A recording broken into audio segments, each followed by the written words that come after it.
再帮你们一把。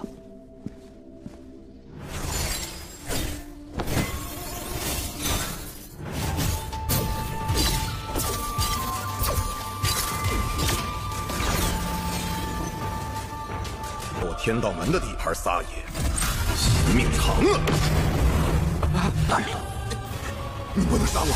你得罪了天道门，就是得罪了藤甲，你敢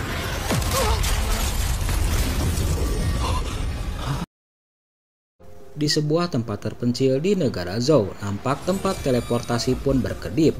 Nampak sebuah cahaya pun muncul di tengah formasi. Tiba-tiba satu sosok pun muncul di tempat itu. Dia adalah sosok Wang Ling. Dengan alat teleportasi itu, rupanya Wang Ling telah kembali lagi ke negara Zhou. Untuk sejenak, Wang Ling pun mengamati keadaan di sekitarnya. Lalu dia pun bergumam dalam hatinya, ini adalah pegunungan Hengyue, negara bagian Zhou, ucapnya. Setelah ratusan tahun berusaha, akhirnya Wang Ling pun dapat kembali ke negara Zhou untuk membalaskan dendam ke klan Teng. Seperti diketahui, Wang Ling telah membunuh Li Er, yaitu cucu dari leluhur pemimpin klan Teng, yaitu Teng Huanyuan. Akibatnya Wang Ling pun diburu oleh seluruh klan Teng, termasuk Teng Huanyuan. Teng Huanyuan pun membunuh seluruh keluarga Wang Ling, termasuk kedua orang tua Wang Ling. Wang Ling pun sebenarnya telah meninggal dan menjadi salah satu Soul Eater, namun niat dan tekadnya untuk membalas dendam membuat dia bangkit kembali ke alam nyata. Setelah beberapa perjuangan dan pertemuannya dengan Dewa Tusi, akhirnya setelah 400 tahun itu, ia pun kembali lagi ke negara Zhou. Dan tempat pertama kali ia datangi adalah kediaman sebelumnya. Untuk sejenak, Wang Ling pun memperhatikan kediamannya yang telah bobrok dan usang ditelan usia. Selang beberapa saat, Wang Ling pun memasuki kediamannya. Hatinya nampak hancur ketika melihat kondisi di dalam rumahnya. Dia pun teringat akan kedua orang tuanya yang selalu menyayangi Wang Ling. Kedua orang tua Wang Ling adalah orang biasa di desanya. Profesi dari ayahnya adalah seorang pemahat patung biasa. Akhirnya Wang Ling pun berjalan memasuki rumah itu. Lalu dia pun melihat sebuah papan nisan yang terpampang di depannya. Dia pun nampak sedih melihat papan nisan itu. Untuk sejenak, Wang Ling pun teringat akan ucapan ibunya waktu itu. Tidak peduli apa yang Anda lakukan, Anda harus melindungi diri sendiri, ucap ibu dan ayahnya. Dengan begini, ibu dan ayah bisa tenang. Flashback ke masa lalu, Wang Ling pun merasa sedih. Dia tidak bisa menyelamatkan kedua orang tuanya. Di depan sebuah nisan, Wang Ling pun membakar dupa, lalu dia pun bersujud. Dalam kesedihannya, Wang Ling pun bersujud dan bergumam dalam hatinya. Ibu, ayah, Tizu telah kembali, ucapnya. Oh ibu, ayah, Wang Ling anak tidak berbakti ini, hari ini aku bersumpah di sini untuk membuat keluarga Teng membayar hutang darah mereka dengan darah, ucap Wang Ling. Tiba-tiba fluktuasi energi dingin pun keluar dari tubuh Wang Ling. Di sela kesedihan dan kemarahannya itu, tiba-tiba Wang Ling pun dikejutkan oleh seseorang yang memasuki ruangan itu. Wang Ling pun melihat sosok gadis yang memasuki ruangan itu. Gadis itu pun nampak terkejut melihat dupa yang menyala di tempat itu. Namun gadis itu pun merasa aneh dengan suhu di tempat itu yang mendadak menjadi dingin. Dia pun nampak gemetar menahan rasa dingin di tubuhnya. Tiba-tiba dia pun terkejut dengan sosok Wang Ling yang muncul di hadapannya. Di tempat yang lain, Wang Ling pun bertanya kepada gadis itu, "Apa hubungan Anda dengan orang tua yang ada di batu nisan itu?" ucapnya. "Namaku adalah Wang Luoyi," ucap gadis itu. Leluhur Wang Tiantu adalah saudara keempat dari orang tua yang ada di tablet itu. Wang Ling pun nampak kaget dengan ucapan gadis itu. Ternyata gadis itu ada hubungannya dengan paman keempatnya. Lalu Wang Luoyi pun menceritakan segala sesuatu yang terjadi di kediaman Wang Ling setelah Wang Ling meninggal sejak itu. Setelah mendengar cerita dari Wang Luoyi, di sisi yang lain, akhirnya Wang Ling pun menarik lagi kekuatan dinginnya. Tiba-tiba tubuh Wang Luoyi pun ambruk di hadapan Wang Ling. Wang Ling pun bergumam dalam hatinya, sisilah paman keempat mampu berlanjut hingga saat ini. Ini benar-benar salah satu sedikit keberuntungan dalam keluarga Wang. Tiba-tiba Wang Ling pun melihat sosok Wang Luoyi yang melemah di hadapannya. Lalu dengan kekuatan spiritualnya, dia pun mulai mendeteksi keadaan tubuh dari Wang Luoyi. Wang Ling pun nampak terkejut karena dia tidak bisa melihat akar spiritual di dalam tubuh Wang Luoyi. Dia pun teringat akan ucapan seseorang, jika akar spiritual hilang dalam tubuh orang itu, maka orang itu pun akan melemah. Akar spiritual di dalam tubuh seseorang sangat berguna sekali untuk menambah budidaya dan meningkatkan kultivasi. Jika akar spiritual menghilang di dalam tubuh seseorang, maka budidayanya tidak bisa ditingkatkan, bahkan kultivasinya. dia akan menjadi orang sakit-sakitan, tubuhnya melemah, dan umurnya pun semakin pendek. Mengingat perkataan itu, lalu Wang Ling pun memperhatikan sosok Wang Luoyi yang ada di hadapannya, lalu dia pun berkata, "Apakah kamu masih ingat kapan kesehatanmu mulai memburuk?" ucap Wang Ling. Wang Luoyi pun menjawab pertanyaan itu, "Saya tidak ingat. Semua orang di keluarga saya semuanya tidak dalam keadaan sehat. Kami telah menemui banyak dokter, namun mereka tidak dapat menemukan penyebab dan menyembuhkan kami."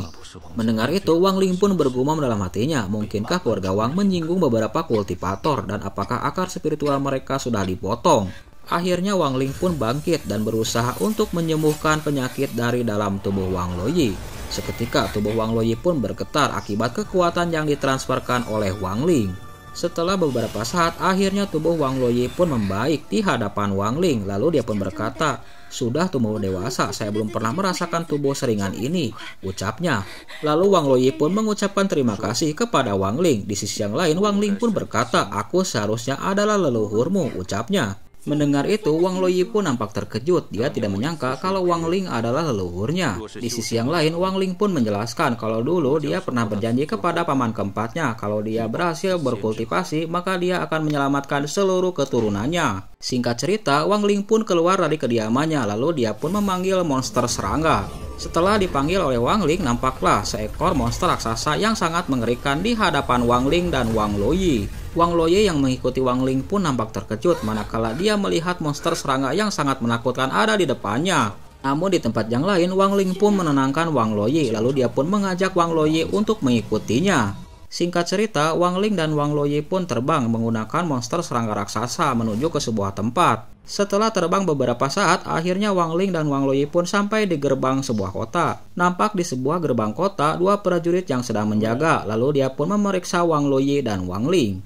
Prajurit itu pun lalu memeriksa data dari Wang Luoyi, lalu dia pun memerintahkan agar keduanya memasuki kota itu. Setelah diperiksa, akhirnya Wang Luoyi dan Wang Ling pun bisa memasuki kota itu. Namun ketika Wang Ling memasuki kota itu, dia pun nampak terkejut dengan kondisi kota itu. Banyak penduduk yang kesakitan. Dia pun melihat orang yang ingin keluar dari kota itu dipersulit langkahnya. Lalu dia pun bertanya kepada Wang Luoyi, "Mengapa keluar kota lebih ketat daripada masuk?" ucapnya. Wang Luoyi pun lalu menjelaskan kepada Wang Ling, "Anda mungkin tidak mengetahuinya. Pemerintah khawatir masyarakat akan meninggalkan ibu kota dan tidak kembali lagi. Oleh karena itu, bagi mereka yang masih lajang atau berkeluarga tidak diperbolehkan meninggalkan kota," ucap Wang Luoyi.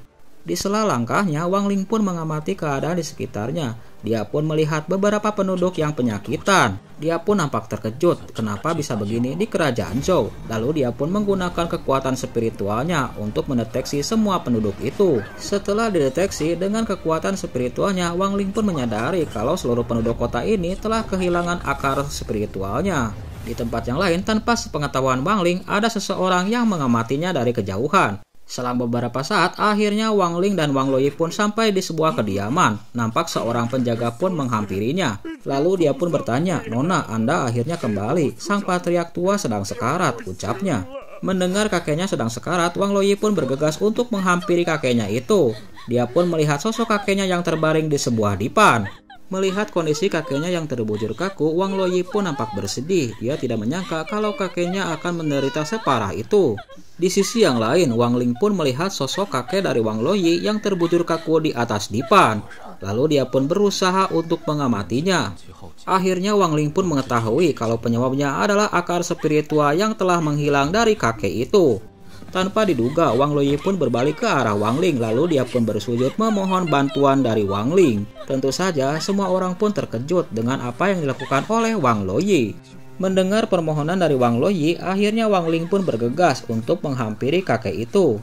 Dengan kekuatan net soul-nya, akhirnya Wang Ling pun mencoba untuk menyembuhkan penyakit dari kakek itu.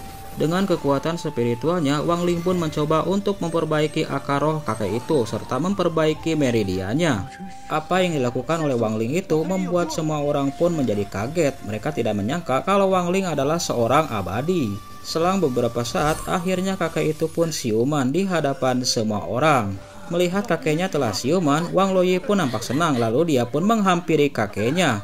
Di sisi yang lain, kakek itu pun memandang Wang Ling dengan seksama. Kakek itu pun menyadari kalau Wang Ling adalah seorang abadi. Setelah siuman, lalu kakek itu pun berkata, "Saya tidak menduga keluarga Wang masih memiliki leluhur abadi yang masih hidup. Kami benar-benar diberkati oleh leluhur," ucapnya. "Itu hanya sedikit usaha saja," ucap Wang Ling. "Tuan Abadi, Anda mungkin tidak mengetahui hal ini. Saya mendengar bahwa sejak perombakan besar-besaran di dunia abadi beberapa dekade yang lalu, orang-orang di ibu kota menjadi seperti begini. Ini bukanlah sebuah wabah, tapi kami tidak tahu alasannya," ucap kakek itu. Untuk sejenak, Wang Ling pun berpikir, lalu dia pun berkata, "Ya sudahlah, karena aku berhutang pada paman keempat, saya akan membantu Anda sekali lagi," ucapnya. Lalu Wang Ling pun keluar dari ruangan itu dan membuat sebuah formasi di halaman. Wang Ling pun mengeluarkan beberapa batu energi, lalu dia pun melemparkan ke udara. Setelah batu-batu itu terpasang, lalu dia pun menembakkan beberapa pilar cahaya untuk membuat sebuah formasi. Setelah terbentuk, formasi itu pun langsung menutupi seluruh area dari kediaman Wang, tak terkecuali beberapa tempat di ibu kota. Lalu formasi itu pun mengeluarkan sebuah cahaya yang menyelimuti semua orang di keluarga Wang. Dengan cahaya yang ditembakkan oleh formasi itu, tiba-tiba perubahan pun terjadi. Mereka pun melihat dengan mata mereka sendiri kalau pepohonan yang telah layu kini telah segar kembali. Sontak saja kejadian itu membuat takjub semua orang. Bahkan mereka yang berpenyakitan bertahun-tahun pun mendadak sembuh oleh energi itu. Mereka semua tidak menyangka kalau hari ini akan ada penolong yang menyembuhkan penyakit mereka. Sementara itu Wang Ling pun menjelaskan kalau formasi ini disebut formasi pengumpulan roh. Ia dapat melindungi radius 3 mil di sekitaran keluarga Wang, ucapnya. Di sela penjelasannya itu, tiba-tiba Wang Ling pun merasakan ada orang yang sedang mengutitnya. Lalu Wang Ling pun menjentikan jarinya, seketika sosok itu pun terjatuh. Ketika Wang Ling ingin menyerang, tiba-tiba sosok itu pun meminta ampun, lalu dia pun berkata, "Ini adalah aku, Zhang Huang dari Sekte Heng Yua," ucapnya. Di tempat yang lain, Wang Ling pun akhirnya mengetahui senior Zhang Hua, lalu dia pun menghampirinya. Zhang Hua pun berkata, "Ketika Anda memasuki kota, saya sudah mengenali Anda, tapi saya tidak yakin, jadi aku mengikutimu sampai ke sini." Sementara itu, Wang Ling pun bertanya tentang Sekte Heng Yua kepada Zhang Hua. Zhang Hua pun berkata, "Saya belum kembali selama bertahun-tahun." Wang Ling pun bertanya lagi, "Kakak senior Zhang, mengapa Anda ada di ibu kota?" ucapnya. Lalu Wang Ling pun menggenggam tangan Zhang Hua. Dia pun berkata, "Energi spiritual di dalam diri Anda tersebar dan tidak menentu. Meridian Anda sangat rapuh," ucapnya. Zhang Hua pun menjelaskan kepada Wang Ling, "Saat itu saya mengikuti leluhur kami untuk menuruni gunung. Setelah bertahun-tahun bersusah payah berkultivasi, saya akhirnya mencapai tahap formasi inti. Kemudian saya adalah keturunan dari Sekte Heng Yua, berharap untuk mendapatkan pengalaman. Dan suatu hari dapat mencapai tahap Nesken Soul untuk mengembalikan kejayaan dari Sekte Heng Yua kami. Namun tidak disangka, saya ditangkap oleh Sekte Dao Surgawi. Mereka pun lalu menggunakan tubuhku untuk memurnikan ramuan," ucapnya. "Jadi kultivasi saya selama ini menjadi sia-sia," ucap Zhang Hua. Zhang Hua pun menghela napas, "Sekarang saya hanya diperlakukan sebagai murid belaka." Setelah mendengarkan cerita pilu dari Zhang Hua, lalu Wang Ling pun mengeluarkan sebuah botol ramuan kepada Zhang Hua.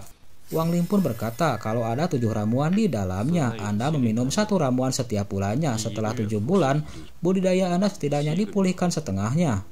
Setelah ucapannya itu, akhirnya Wang Ling pun bergegas untuk meninggalkan Zhang Hua. Namun langkahnya dihentikan oleh Zhang Hua. Untuk sejenak, Zhang Hua pun merasa ragu. Lalu dia pun berkata, "Tentang manusia di ibu kota yang kehilangan akar spiritualnya, kamu jangan terlibat," ucap Zhang Hua. "Apakah ini berhubungan dengan Sekte Dao Surgawi?" ucap Wang Ling. "Semakin sedikit Anda tahu, semakin baik. Sekte Dao Surgawi mengabaikan semua makhluk, berani mengekstrak akar spiritual di seluruh kota. Masalah ini seseorang pasti mendukung mereka. Jika Anda ikut campur, Anda akan terdeteksi," ucap Zhang Hua. Setelah ucapan dari Zhang Hua, tiba-tiba sebuah fluktuasi energi yang sangat kuat pun menekan semua orang yang berada di tempat itu. Zhang Hua pun nampak panik, "Mereka sudah datang," ucapnya. Di sela tekanan energi itu, tiba-tiba seseorang pun berkata dengan lantang, "Berani menyiapkan formasi pengumpulan roh tepat di depanku. Apakah kamu bosan hidup?" Setelah ucapan itu, lalu sosok itu pun memberikan sebuah tekanan yang sangat kuat kepada semua orang. Sementara itu, di tempat yang lain, semua orang yang menerima tekanan itu pun menjadi melemah, kecuali Wang Ling. Wang Ling pun berusaha untuk mengurangi tekanan itu. Lalu Wang Ling pun menyuruh semua orang untuk pergi menjauh dari tempat itu. Di tempat yang lain, sosok itu pun berkata kepada Wang Ling, "Apakah kamu yang melakukannya? Beraninya kamu menjadi liar di wilayah Sekte Dao Surgawi kami. Anda sudah hidup terlalu lama," ucapnya. Sosok itu pun berencana ingin menyerang Wang Ling, namun dihalangi oleh Zhang Hua. Zhang Hua pun berkata kepada sosok itu, "Kami semua adalah kultivator di sini. Mari kita bicarakan baik-baik. Tunjukkan rasa hormat kepada Guru Zhang." "Pena Tualu, saudara Wang hanya melindungi keturunannya. Itu tidak akan mempengaruhi rencana sekte tersebut," ucap Zhang Hua. Ketua Lu pun menjadi marah kepada Zhang Hua. "Kamu pikir siapa kamu?" ucapnya. Lalu Ketua Lu pun menyerang Zhang Hua hingga Zhang Hua pun terhempas dan menabrak dinding. Namun di sela serangannya itu tiba-tiba Ketua Lu pun mengerang kesakitan karena satu tangannya telah dipotong oleh Wang Ling. Ketua Lu pun menjadi marah. "Beraninya kamu menyentuh orang dari sekte Dao Surgawi kami. Apakah Anda ingin menjadi musuh Klanteng? Izinkan saya memberitahu Anda, sekte Dao Surgawi kami didukung oleh Klanteng. Aku tidak takut untuk memberitahumu, bahkan seluruh alam panah adalah urusan Klanteng," ucapnya. Setelah ucapannya itu, lalu Ketua Lu pun menyuruh 6 dari bawahannya untuk menyerang Wang Ling. Seketika, ke-6 orang itu pun membentuk sebuah formasi untuk mengepung Wang Ling. Akhirnya Wang Ling pun dikepung oleh bawahan Ketua Lu, hingga membuat Zhang Hua pun merasa cemas. Gawat, itu adalah formasi 6 jiwa yang menggerogoti. Lautan kesadaran mereka yang terperangkap di dalamnya akan dilahap oleh 6 esensi jiwa. Pada akhirnya, mereka akan memiliki perasaan ilahi yang tidak lengkap, membuat mereka jadi gila, ucap Zhang Hua. Sementara itu di tempat yang lain, Wang Ling pun dikelilingi oleh sebuah formasi yang sangat mematikan. Lalu Wang Ling pun memanggil Iblis Suligyo untuk menghancurkan formasi itu. Iblis Suligyo pun telah bersiap untuk menghancurkan formasi itu. Satu persatu formasi itu pun dihancurkan oleh Iblis Suligyo. Dengan kekuatannya, Suligyo pun menghisap 6 esensi dari formasi itu sehingga formasi itu pun hancur. Di tempat yang lain, para bawahan Ketua Lu yang membentuk sebuah formasi untuk menjebak Wang Ling pun sangat terkejut. Mereka pun tidak menyadari kalau dirinya telah dihisap oleh Suligyo. Satu persatu bawahan dari Ketua Lu itu pun terjatuh dan mati seketika. Di tempat yang lain, akibatnya Ketua Lu pun menjadi kaget dan ketakutan pada sosok Wang Ling. Bagaimana ini mungkin? Siapa kau sebenarnya? Mendengar ucapan dari Ketua Lu, Wang Ling pun menatapnya dengan tajam. Lalu dia pun berkata, "Apakah Anda dari Klanteng?" Lalu dia pun menghampiri Ketua Lu. Wang Ling pun mencengkram kepala Ketua Lu. Lalu dia pun berkata, "Saya belum mempunyai kesempatan untuk membuat perhitungan kepada Klanteng. Mereka mengantarkan sendiri ke depan pintuku," ucap Wang Ling. "Kamu tidak boleh membunuhku. Anda telah menyinggung sekte Dao Surgawi kami, sama dengan menyinggung Klanteng," ucap Ketua Lu. Namun Wang Ling pun tidak bergeming dengan ancaman Ketua Lu. Dia pun menghancurkan kepala Ketua Lu hingga hancur. Sontak saja kejadian itu membuat kaget semua orang, tak terkecuali Zhang Hua. Setelah berhasil menghabisi Ketua Lu, Wang Ling pun bergegas untuk pergi ke sebuah tempat diikuti oleh Zhang Hua. Di samping Wang Ling, Zhang Hua pun berkata, "Apakah Anda ingin pergi ke sekte Dao Surgawi sendirian?" ucapnya. Wang Ling pun menjawab, "Saya ingin menghancurkannya, tidak hanya sekte Dao Surgawi, melainkan Klanteng," ucapnya.